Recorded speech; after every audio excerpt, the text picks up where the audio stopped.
नमस्कार, स्वागत है आपका उत्तर प्रदेश विशेष में। आपके साथ मैं हूं सोनल दहिया। सीएम योगी आदित्यनाथ ने आज लखनऊ में कोविड हॉस्पिटल का लोकार्पण किया है। इस अस्थायी हॉस्पिटल को डीआरडीओ ने बनाया है। ये अस्पताल लगभग 500 बेड की क्षमता के साथ शुरू हुआ है। पहले चरण में 250 बेड शुरू हो रहे हैं, जिसमें 150 बेड आईसीयू के होंगे और 100 आइसोलेशन बेड ऑक्सीजन वाले होंगे। इसमें सेना की भी सहायता ली गई है। इस मौके पर सीएम योगी ने कहा है कि अस्पताल राज्य सरकार की कोविड के खिलाफ लड़ाई में बहुत मददगार साबित होगा। अस्पताल परिसर में मरीजों के परिजनों के लिए भी रहने और खाने की व्यवस्था की गई है। साथ ही उन्हें दिन में कम से कम एक बार मरीज के ताजा हालात की जानकारी दी जाएगी।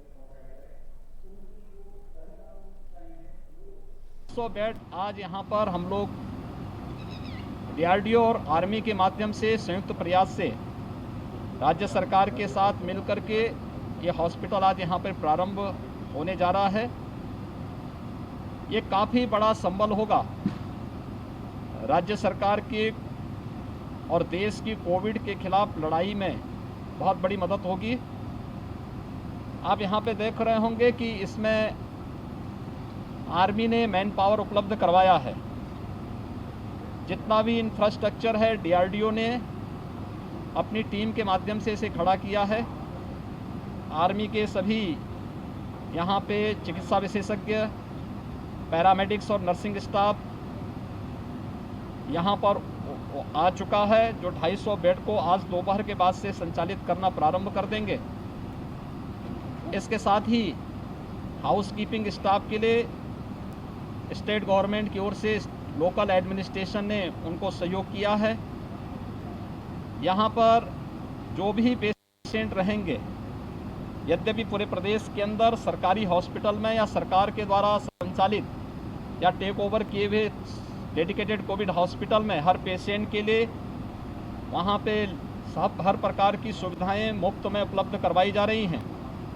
वसुधा इस डीआरडीओ हॉस्पिटल में भी आज यहाँ पर प्रारंभ करने की पूरी तैयारी हम लोगों ने की है। मरीज के परिजनों के लिए भी व्यवस्था यहाँ पर अलग से की गई है। जो रह सकें उनकी सप्ताह में एक बार जांच, कोविड जांच भी हो, उनकी रहने की, उनके खाने की व्यवस्था और समय समय पर उनको जानकारी देने की व्यवस्था, कम से कम दिन में एक बार मरीज के परिजन को भी मरीज की जानकारी और उनके स्वास्थ्य की जानकारी दी जा सके, इसकी पूरी व्यवस्था यहाँ पर की जा चुकी है। यहाँ पर ऑक्सीजन की आपूर्ति अनवरत बनी रहे, राज्य सरकार इस चीज़ को यहाँ पर इस व्यवस्था को दे रही है। हम लोगों ने यहाँ पर 3 दिन पहले ही ट्रायल के लिए पहले ऑक्सीजन उपलब्ध करवा दिया था। कल से यहाँ पर ऑक्सीजन पर डे की इनकी खपत के अनुसार इनके पास कम से कम 24 घंटे का बैकअप रहे, इस हॉस्पिटल के लिए ये ऑक्सीजन की आपूर्ति की व्यवस्था यहाँ के लिए उपलब्ध कराई जा रही है। साथ साथ डीआरडीओ ने ये भी व्यवस्था की है कि अगर कहीं भी कोई टेक्निकल फॉल्ट आता है तो उन स्थितियों में ऑक्सीजन कंसंट्रेटर के माध्यम से भी वहाँ पर बैकअप की व्यवस्था रहे, ये भी सुविधा यहाँ पर उपलब्ध करवाने की तैयारी की गई है। इसके साथ ही यहाँ पर यह भी व्यवस्था की जा रही है कि चाहे वह फायर सेफ्टी का हो, यहाँ पे विद्युत की निर्बाध आपूर्ति का हो, उसके साथ ही यहाँ पर जेन सेट भी स्थापित लगाए गए हैं, जिससे अबाधित और निर्बाध रूप से विद्युत की आपूर्ति यहाँ पर उपलब्ध कराई जा सके। और जिस विश्वास के साथ भारत सरकार ने, रक्षा मंत्रालय ने यहाँ पर लखनऊ के लिए, प्रदेशवासियों के लिए यह हॉस्पिटल उपलब्ध कराया है, उसको ये लोग। और वहीं कोविड हॉस्पिटल के लोकार्पण के मौके पर सीएम योगी ने आगे कहा कि कोरोना के खिलाफ लड़ाई में राज्य सरकार हर संभव कदम उठा रही है। ये सब सामूहिक प्रयास से ही संभव हो पाया है। उन्होंने कहा कि इस समय लोग धैर्य का परिचय दें। सरकार ऑक्सीजन की आपूर्ति और तमाम संसाधन बढ़ाने के लिए पूरी कोशिश कर रही है। खिलाफ देश की जो लड़ाई चल रही है, इसमें काफ़ी पिछले 24 लोग अप्रैल से देखेंगे तो एक्टिव केसेज प्रदेश के अंदर जो 3,09,000 तक पहुंचे थे, वह घट कर के अब 2,00,000 62,000 तक आ चुके हैं और ये सामूहिक प्रयास से संभव हो पाया है। समाज को, सरकार को, हमारे जितने भी हेल्थ वर्कर्स हैं, कोरोना वॉरियर्स हैं, स्वयंसेवी संगठन हैं, सामाजिक संगठन हैं, ये सभी लोग जब मिलकर के प्रयास करेंगे, निश्चित ही इसमें हम और भी अच्छे परिणाम देने का कार्य करेंगे। सभी लोग इस आपदा के समय में धैर्य का परिचय दें। ये महामारी है। महामारी के समय में अक्सर संसाधन कहीं न कहीं कम पड़ते हुए दिखाई देते हैं, लेकिन उस सब के बावजूद एक प्रयास किया जा रहा है कि संसाधनों में जितनी वृद्धि हो सकती है, ऑक्सीजन की आपूर्ति को भी प्रदेश के अंदर सामान्य बनाने का प्रयास किया जा रहा है। कल तक हम लोग यहाँ पे प्रदेश में 743 मीट्रिक टन ऑक्सीजन की आपूर्ति करने में सफल हुए हैं। भारत सरकार ने हमें कुछ नए क्रायोजेनिक ऑक्सीजन टैंक उपलब्ध करवाए हैं। जामनगर, गुजरात से और देश के अन्य क्षेत्रों से भी ऑक्सीजन की आपूर्ति को और बेहतर बनाने का प्रयास किया जा रहा है, जिससे कोई भी व्यक्ति, चाहे वह हॉस्पिटल में हो, Covid hospital, non Covid hospital, home isolation, उन सभी लोगों को उनकी आवश्यकता के अनुसार इसकी आपूर्ति करने में और आसानी हो सके, इसको और अच्छे ढंग से आगे बढ़ाने का प्रयास किया जा रहा है। इसमें भारतीय रेल भी और हमारी वायुसेना भी मदद कर रही है। हम खाली टैंक वायुसेना के विमानों के माध्यम से देश के अलग अलग क्षेत्रों में पहुंचा रहे हैं और वहां से स्पेशल ऑक्सीजन एक्सप्रेस के माध्यम से ऑक्सीजन को हम प्रदेश के अंदर ला रहे हैं और फिर उसका डिस्ट्रीब्यूशन कर रहे हैं। ऑक्सीजन की आपूर्ति के साथ साथ उसकी कहीं भी वेस्टेज न हो, इसके लिए भी लगातार प्रयास किए जा रहे हैं। हम लोगों ने प्रदेश के अंदर ऑक्सीजन ऑडिट की एक व्यवस्था बनाई है, जिसमें IIT Kanpur, IIT BHU, IIM Lucknow, SBTU Kanpur, AKTU Lucknow, MMMTU Gorakhpur और Motilal Nehru regional engineering college Prayagraj, इन 7 संस्थाओं को हमने अलग अलग जनपदों के अलग अलग कॉलेजेज के ऑक्सीजन ऑडिट की भी जिम्मेदारी दी है। वहीं उत्तर प्रदेश के अपर मुख्य सचिव स्वास्थ्य अमित मोहन प्रसाद ने कहा है कि अब तक प्रदेश में कुल 1,05,68,125 लोगों को वैक्सीन की पहली डोज लगाई गई है। 25,22,860 लोगों को वैक्सीन की दूसरी डोज लगाई गई है। 18 से 44 साल की आयु के लोगों का भी वैक्सीनेशन चल रहा है। इस आयु वर्ग में 17,452 लोगों ने वैक्सीन की डोज ली है। उन्होंने कहा कि आज से ग्रामीण क्षेत्रों में टेस्टिंग का अभियान भी शुरू किया गया है। कई टीमें गांव-गांव जाकर लक्षणात्मक लोगों की जानकारी प्राप्त कर रही हैं। उनके टेस्ट की प्रतीक्षा किए बिना ही दवाइयां उपलब्ध करवाई जा रही हैं। यह अभियान 9 मई तक चलेगा। वहीं एसीएस सूचना नवनीत सहगल ने कहा है कि प्रदेश में 75 जनपदों में से 52 जनपद ऐसे हैं जहां नए मामलों से ठीक हुए मामलों की संख्या ज्यादा है। कल प्रदेश में 2,32,000 से ज्यादा टेस्ट किए गए।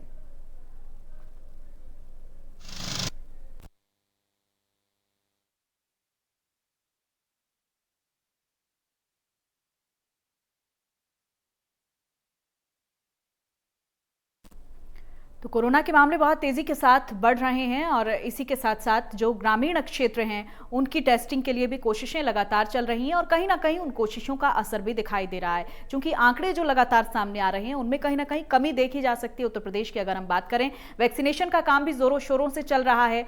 25,22,860 ऐसे लोग हैं जिनको वैक्सीन की दूसरी डोज लगाई गई है। 18 से 44 साल की आयु वर्ग के लोगों का भी वैक्सीनेशन किया गया है और कल इस आयु वर्ग के 17,452 लोगों ने वैक्सीन की डोज ली है। अगर बात करें ग्रामीण इलाकों की, तो वहां भी टेस्टिंग का अभियान जोर शोर से चल रहा है।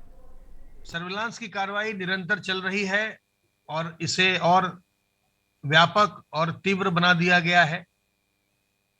अब तक कुल 2,53,475 इलाकों में 5,95,157 टीम दिवस के माध्यम से अब तक 3,42,14,657 घरों का सर्विलांस किया जा चुका है और इनमें रहने वालों की संख्या 16,50,27,924 है।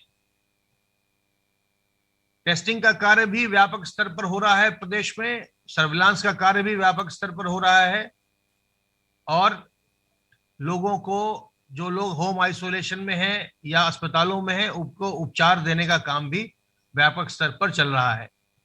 जो लोग भी होम आइसोलेशन में हैं उन्हें दवा के पैकेट्स उपलब्ध करवाए जा रहे हैं और साथ ही इंटीग्रेटेड कोविड कमांड सेंटर के माध्यम से उनका निरंतर हालचाल भी पूछा जा रहा है। वैक्सीनेशन का कार्य प्रदेश में लगातार चल रहा है और अब तक 1,05,68,125 लोगों को वैक्सीन की पहली डोज लगाई जा चुकी है। इनमें से 25,22,860 लोगों को वैक्सीन की दूसरी डोज लगाई जा चुकी है। इस प्रकार कुल मिलाकर अब तक 1,30,90,985 डोजेज लगाई जा चुकी हैं। 18 से 44 साल के जो लोग हैं उनके भी वैक्सीनेशन का कार्य निरंतर चल रहा है और कल दिनांक 4 मई को 17,452 लोगों ने इस एज ग्रुप के 18 से 44 वालों के एज ग्रुप के लोगों ने टीकाकरण करवाया। अब तक कुल मिलाकर जब से हमने 1 तारीख से प्रारंभ किया है 51,284 लोग जो युवा वर्ग के हैं वो अपना टीकाकरण करवा चुके हैं। आज से पूरे प्रदेश के ग्रामीण क्षेत्रों में लगभग 90,000 से अधिक जो हमारी ग्राम पंचायत राजस्व गांव हैं, रेवेन्यू विलेजेस हैं, उनमें एक पूरा अभियान चलाया जा रहा है जिसमें आरआरटीज जो रिस्पांस टीम्स हैं वो पूरी और निगरानी समितियां दोनों का एक कॉम्बिनेशन बनाया गया है। निगरानी समितियां पूरे अपने क्षेत्र में जो गांव की निगरानी समितियां वो गांव में घूम के एएनएम और आंगनवाड़ी आशा कार्यकर्ता के साथ घूम के घर घर ये पता लगाएंगे कि घर में संक्रमण किसको है और अगर ऐसे उन्हें संक्रमित व्यक्ति मिलते हैं तो आरआर टीम के माध्यम से उनका एंटीजन टेस्ट कराया जाएगा और एंटीजन टेस्ट अगर उनका पॉजिटिव पाया जाता है तो उनको तुरंत मेडिकल किट दी जाएगी और अगर उन्हें उनके घर में आइसोलेशन के लिए जगह नहीं है, होम आइसोलेशन में रहने के लिए, तो उन्हें गांव में ही स्कूल, पंचायत घर या और सरकारी किसी बिल्डिंग में उनके लिए आइसोलेशन केंद्र बनाया जाएगा, क्वारंटीन सेक्टर बनाया जाएगा जहां पर उनको रखा जाएगा और इस दौरान सारा जो खर्च है उनके खाने पीने का, रहने का, वो सरकार द्वारा व्यय किया जाएगा। इसके साथ साथ उनको एक मेडिकल किट भी दी जाएगी। सरकार ने इस पूरे अभियान के लिए 10 लाख से अधिक एंटीजन टेस्ट किट की व्यवस्था की है और 10 लाख से के आसपास मेडिकल किट की व्यवस्था की है कि यदि जितने भी कोई भी संक्रमित पाया जाता है तो उसको एक मेडिकल किट निःशुल्क उपलब्ध कराई जाए और उसका टेस्ट किया जाए। ये एक अभियान है, ये पूरे देश में इस प्रकार का अभियान चलाने वाला उत्तर प्रदेश एकमात्र ऐसा प्रदेश है जो कि ये दिखाता है कि माननीय मुख्यमंत्री जी एग्रेसिवली कैसे उसको संक्रमण को कैसे हम लोग डील कर रहे हैं, कि कैसे हम ट्रैक कर रहे हैं, फिर उसको टेस्ट कर रहे हैं और उसको ट्रीट कर रहे हैं। ये पूरी एक जनसंख्या को इस बीमारी से निजात दिलाने, इस बीमारी से बचाने तथा संक्रमण की जो चेन है उसको तोड़ने का एक माध्यम है, एक तरीका है, एक उसका एक तरीका है। यहाँ ये भी अवगत कराना है कि इसी कड़ी को आगे बढ़ाते हुए माननीय मुख्यमंत्री जी ने जो हमारा कोरोना आंशिक कर्फ्यू है उसको भी अब बढ़ा के सोमवार प्रातःकाल 7 बजे तक किया गया है और इस दौरान जैसा कि पूर्व में था सभी जो औद्योगिक गतिविधियां वो चलती रहेंगी, आवश्यक सेवाएं चलती रहेंगी।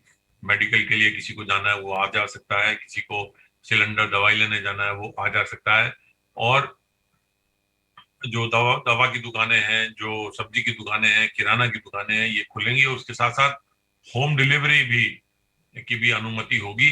ये सब के साथ, लेकिन जो मूल मकसद है कि लोग अनावश्यक रूप से सड़क पे ना आए, अनावश्यक मूवमेंट ना करें, उसको जरूर रिस्ट्रिक्ट किया जाएगा। क्योंकि कोरोना की चेन तभी टूट सकती है जब सब लोगों का मूवमेंट जो है, जो उनके आने जाने का वो है, उसको रिस्ट्रिक्ट किया जाए। और यही मकसद है ये कोरोना आंशिक कर्फ्यू लगाने का, कि लोगों का मूवमेंट रिस्ट्रिक्ट किया जाए। और वहीं कोरोना के बढ़ते कहर के बीच उत्तर प्रदेश में अब 10 मई को सुबह 7 बजे तक आंशिक कोरोना कर्फ्यू को बढ़ा दिया गया है। इससे पहले प्रदेश में 6 मई को सुबह 7 बजे तक आंशिक कोरोना कर्फ्यू को बढ़ा दिया गया था। उत्तर प्रदेश के अपर मुख्य सचिव सूचना नवनीत सहगल ने बताया कि यूपी सरकार ने 10 मई को सुबह 7 बजे तक आंशिक कोरोना कर्फ्यू का विस्तार करने का फैसला लिया है। इस दौरान सिर्फ जरूरी सेवाओं से जुड़े लोगों की आवाजाही की छूट रहेगी।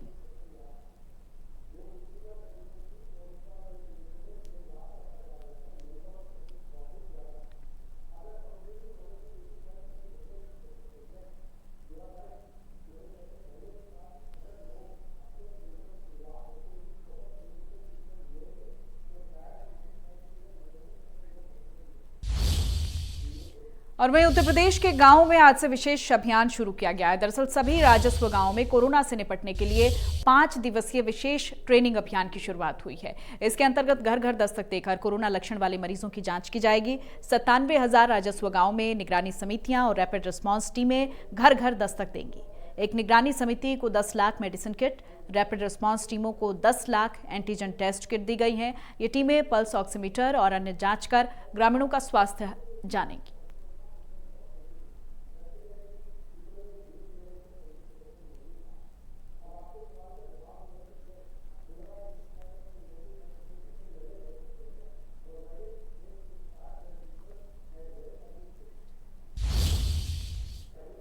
और वहीं जनसंपर्क कार्यालय उत्तर रेलवे लखनऊ की ओर से कहा गया है कि प्रदेश में ऑक्सीजन एक्सप्रेस ट्रेन का आवागमन जारी है। आज एक और जीवन रक्षक ऑक्सीजन एक्सप्रेस लखनऊ पहुंची है। ये ट्रेन टाटानगर से चलकर 4 कंटेनर के साथ ऑक्सीजन को लेकर लखनऊ पहुंची है। इसके अतिरिक्त बुधवार को ही 3 टैंकर के साथ एक अन्य ऑक्सीजन एक्सप्रेस ट्रेन का बोकारो से चलकर ऑक्सीजन की आपूर्ति के साथ लखनऊ आगमन हुआ था। इस ट्रेन को उतरटिया आलमनगर से होते हुए ऑक्सीजन की आपूर्ति हेतु बरेली रवाना किया गया है।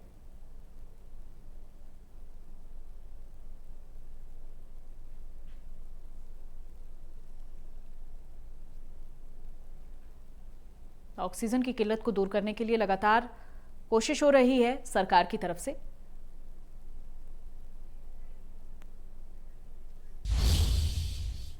और वहीं लखनऊ में चिनहट थाना क्षेत्र में एक दिल दहला देने वाली खबर सामने आई है, जहां पर ऑक्सीजन प्लांट में ऑक्सीजन भरते समय सिलेंडर फटने से बड़ा हादसा हो गया। मौके पर 3 लोगों की मौत हो गई, जबकि 5 अन्य लोग घायल हो गए हैं। घटना की जानकारी मिलते ही सीएम ने अधिकारियों को तत्काल प्रभाव से घटनास्थल पर पहुंचने के आदेश दिए हैं। इसके तुरंत बाद पुलिस के आला अधिकारी मौके पर पहुंचे और राहत बचाव कार्य शुरू किया गया।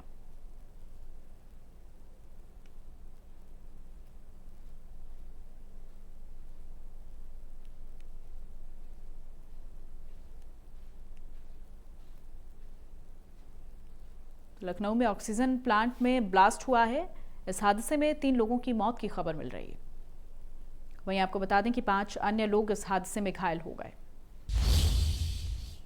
और अब बात वाराणसी की करते हैं। काशी हिंदू विश्वविद्यालय के एमपी थिएटर मैदान में आरटीओ की मदद से बन रहे 750 बेड के अस्थायी हॉस्पिटल का निरीक्षण जिलाधिकारी कौशल राज शर्मा और मंडलायुक्त दीपक अग्रवाल ने बुधवार को किया है।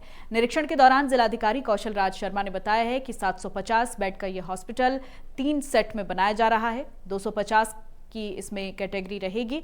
इसमें 250 बेड का सेट पूरा वेंटिलेटर रहेगा, जबकि दूसरे 250 में जरूरत पड़ेगी तो मशीन लगाकर ऑक्सीजन युक्त बनाया जाएगा। जिलाधिकारी ने स्टाफ नर्स और डॉक्टर्स के विषय में बताते हुए कहा है कि इसमें हमारे और लगता है कि सीधी भर्ती की स्टेटस में हम लोग आ गए हैं, तभी ये निर्णय लिया जाएगा। फिलहाल जो शुरुआती दौर में इसमें जो भर्तियां होंगी वो बाकी अस्पतालों से पहले मरीज ट्रांसफर करा के होंगी, ताकि उन अस्पतालों में बेड खाली हो जाएं और जिनको सीधी भर्ती पहली बार लेनी है वो उन अस्पतालों में आ जाएं। सभी अस्पतालों को हम 1-2 दिन में एडवाइजरी जारी करेंगे। उनके यहाँ जितने भी सीरियस पेशेंट रेफर करने लायक हैं जो यहाँ भेजे जा सकते हैं, पहले उनकी लिस्ट बना के तैयार रखें, पहले उन्हीं पेशेंट्स को यहाँ लाया जाएगा। इसी प्रकार जितने सरकारी अस्पतालों में या प्राइवेट अस्पतालों में लोग ऑलरेडी एडमिट हैं, उनको यहाँ शिफ्टिंग की आवश्यकता है तो वो होंगे। इसके अलावा ये भी संभावना है कि आसपास के जिलों के जिला अस्पतालों से भी लोग रेफर होके आएँ, इसलिए कुछ बाहर के जिलों के लोग भी यहाँ पे नेचुरली आएंगे। इसलिए पहले रेफरल ही इसको बनाया जाएगा, सीधी भर्ती यहाँ पे नहीं होगी। तो 3-4 दिन की रनिंग के बाद जो बेड की पोजीशन निकल के सामने आएगी, उसके अनुसार इसमें फिर बाद में निर्णय लिया जाएगा। सर 750 बेड हैं, 750 बेड का बाइफर्केशन कैसे, कितने आईसीयू के लिए हैं, कितने ऑक्सीजन? 90% काम पूरा हो चुका है। 1-2 दिन में जितना भी और काम बचा वो भी सारा कार्य पूरा हो जाएगा। ऑक्सीजन का भी टाइप की बातचीत चल रही है। ऑक्सीजन का जैसे हम लोग टाइप हो जाता है, मैन पावर भी हम लोग के 2-4 दिन में आ जाएंगे और बहुत शीघ्र ही ये 750 बेड का अस्पताल है। इसका प्रथम फेज में 250 बेड के जो आईसीयू बने हैं उसको हम लोग बहुत शीघ्र ही संचालित कर लेंगे। सर, इस अस्थायी अस्पताल में किस तरीके के मरीजों की भर्ती? इसमें मरीजों की भर्ती कंट्रोल रूम के माध्यम से ही होगी और जो भी रेफ़र किए जाएंगे केसेस वो यहाँ पर आएंगे। उसके लिए हम लोगों ने एक पूरी व्यवस्था बना ली है और जहाँ पे जो मेजर जनरल साहब आए हैं उनके साथ भी कोऑर्डिनेशन हो गया, DRDO के साथ भी कोऑर्डिनेशन हो गया है और बहुत शीघ्र ही अस्पताल को। और इसी के साथ बुलेटिन में फिलहाल इतना ही। नमस्कार।